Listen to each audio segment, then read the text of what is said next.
Well, the amount of teens on social media has sparked concern among health professionals. They say it could cause big changes in their brains. And the U.S. Surgeon General has said even at the age of 13, it's still too early to be on social media. Joining me now is Dr. Bradley Zickerman, child and adolescent psychiatrist at Stanford Children's Health. So thank you for joining us.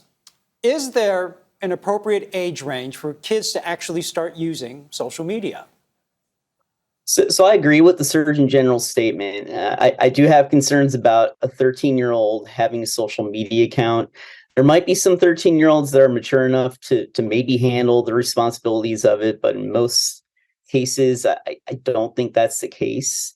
If you're a parent and you're trying to figure out the right age for your child to maybe have an account, I think there's quite a few questions you need to ask. Among those questions, you really need to think about, do you think that your child might be resilient enough to handle negative online experiences like cyberbullying? Do they understand the importance of privacy and how to protect their information online? And are they happy to have established rules within the home about times when they can use it, what kind of content they can view? And as a parent, do you think that you're actually modeling good social media use habits yourself? And I tell you, I think in my experience, I think I'm far more comfortable with someone who's maybe 16 having a social media account than someone who's 13. Yeah, and so how much social media really can impact brain development, and are there any dangers or concerns with that?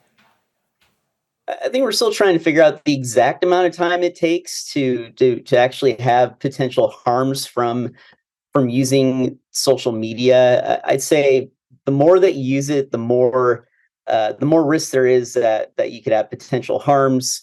The more that you use it, the more chance that there could be to have real functional impairments. I definitely see the link between social media use and problems with insomnia, sleep cycles, appetite, developing depression, developing eating disorders. And quite frankly, I think just the longer that you're online as a child, as a teenager, the greater chance there is to have these potential impairments and problems. So the big question is, so what can parents and children do to address this issue?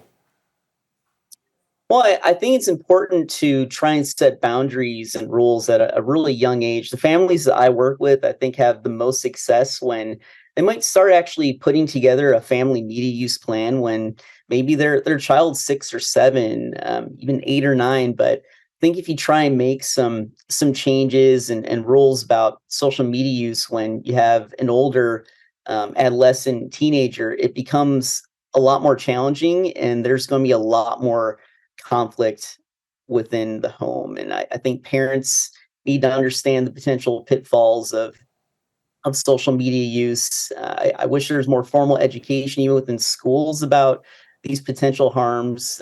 In the way that we might educate a child, teenager in schools about the danger of talking to strangers in person, or the danger of potentially using illicit substances. I think we need to do a better job of actually educating at home and within the schools about these potential harms. And doctor, you talked about cyberbullying, and obviously all teens and all children are vulnerable to this, but I had a more specific question. What challenges do LGBTQ kids go through on social media? Well, there's going to be even more potential harms with a selected population like that. LGBTQ teenagers, just in general, are going to face more potential issues with bullying and certainly cyberbullying. So I certainly have even more of a concern with that population. All right. Well, thank you very much. It's always good information. Dr. Bradley Zickerman with Stanford Children's Health. Thank you for joining us. And if you or someone you know is in crisis, get help from the Suicide and Crisis Lifeline by calling or texting 988. And to hear from young people about their struggles with mental health, we're bringing a powerful documentary to you exclusively. It streams on CBS News Bay Area tomorrow night at 7:30.